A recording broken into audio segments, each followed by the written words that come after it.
2024 release ஆன Ricky ஸ்டானிக்கி. சின்ன சின்ன குறும்புத்தனம் பண்ணிக்கிட்டு இருக்காங்க 3 நண்பர்கள். இவங்க தான் நம்ம ஹீரோக்கள். இவங்க இடியட்டா பல வேலைகளை பண்றாங்க. அதுல மாட்டிக்காம இருக்க ரிக்கி ஸ்டானிக்கின்ற ஒரு பெயரை வச்சு பழிய தூக்கி அது மேல போட்டுறாங்க. ஆனா அப்படி ஒருத்தன் இல்லவே இல்ல. நம்ம ஹீரோக்களும் கல்யாணம் பண்ணிக்கிட்டு குடும்பத்தை நடத்திக்கிட்டு இருக்காங்க. பொண்டாட்டிக்கிட்டையும் அந்த பேரை வச்சு ஏமாத்தி வாழ்க்கையை ஓட்டிக்கிட்டு இருக்காங்க. ஒரு பக்கம் ₹10 நடிக்க சொன்னா ₹100 நடிப்பாரு நம்ம ஹீரோ ஜான்சினா அவர்கள். அவரு நம்ம ஹீரோங்க கிட்டயும் பல்பு வாங்குறாரு. இன்னொரு பக்கம் ஒரு பார்ட்டி ஒண்ணு நடக்க போகுது. அந்த பார்ட்டிக்கு ரிக்கி ஸ்டானிக்கு வந்தே ஆகணும்னு இவரோட பொண்டாட்டிங்களும் குடும்பமும் அடம் பிடிக்கிறாங்க.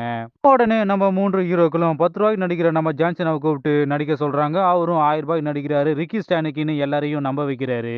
ஒரு கட்டத்துல இவங்க கிரியேட் பண்ண பேரும் நம்ம ஜான்சினாவும் இவங்களுக்கு தொல்லையா இருக்காங்க.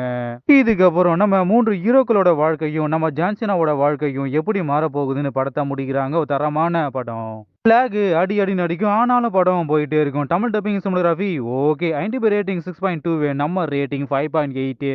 ரிக்கி ஸ்டானிக்கி நண்பனுக்கு நண்பன். 1996 ரிலீஸ் ஆன பார்பு ஒயர். 2017ஆம் ஆண்டு அமெரிக்காவில் உள்நாட்டு போர் நடந்துகிட்டு இருக்கு. இந்த போரை எப்படியாவது தடுத்து நிறுத்த ஒரு அரசியல்வாதி ஒரு பயங்கரமான பயோ வெப்பனை வெடிக்க வைக்க போறான். இது வெடிச்சா போர் நின்றுடும். ஆனா யாருமே உயிரோடு இருக்க மாட்டாங்க.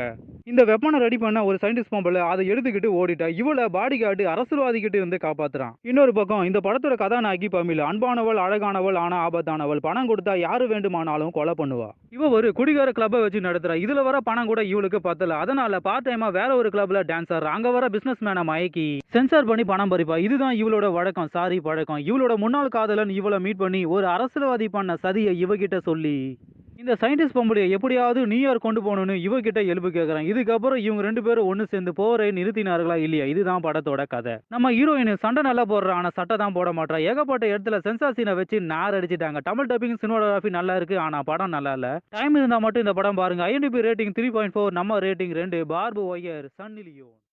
1991 ரிலீஸ் ஆன the people under the Stairs. வாழ்க்கைனா என்னன்னே தெரியாத ஒரு 8 வயசு பையன். இவன் தான் நம்ம ஹீரோ.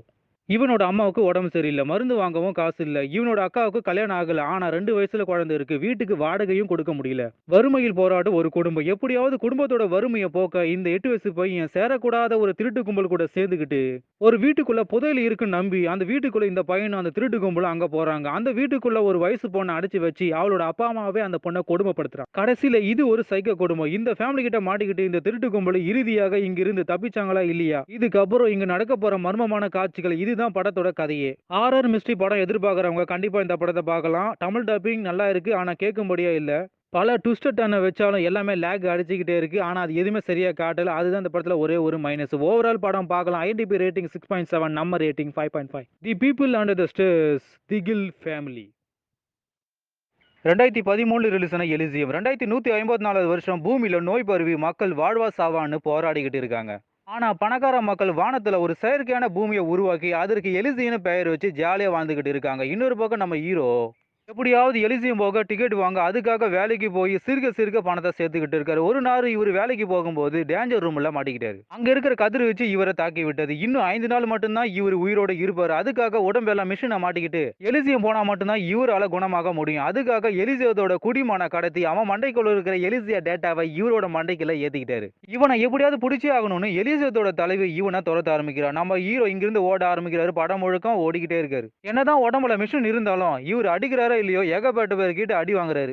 ஓவரால் படம் தாறுமாறு தக்காளி சோறு. தமிழ் டப்பிங் வேற மாதிரி, சினிமாட்டோகிராஃபி அந்த மாதிரி. IMDb ரேட்டிங் 6.6, நம்ம ரேட்டிங் 6.5. எலிசியம் வருங்காலம். 2023 ரிலீஸ் ஆன ஓப்பன்ஹைமர். சயின்டிஸ்டா இருக்காரு நம்ம ஹீரோ ஓப்பன்ஹைமர். ஒரு பக்கம் 2ஆம் உலக போர் நடந்துகிட்டு இருக்கு. அதை சமாளிக்க அமெரிக்கா கவர்மெண்ட் ஒரு அட்டாமிக் பாம்பை ரெடி பண்ணுங்கன்னு இவர்கிட்ட சொன்ன உடனே இவரும் இவரோட டீமும் அட்டாமிக் பாம்பை ரெடி பண்ணி அதை வெடிக்க வச்சு சாதிக்கிறாங்க. இன்னொரு பக்கம் அந்த அட்டாமிக் பாமால 2 லட்சத்துக்கும் மேற்பட்ட மக்கள் இறந்து போயிட்டாங்க. என்னாலதான் அப்படி ஆச்சுன்னு நம்ம ஓப்பன்ஹைமரால தூங்க கூட முடியல. குற்றம் பண்ணிட்டோமேனு குற்ற உணர்ச்சியில இருக்காரு. இதுக்கப்புறம் நம்ம ஓப்பன்ஹைமர் சந்தித்த வேதனைகள் சாதனைகள் என்னன்னு படத்தை முடிக்கிறாங்க.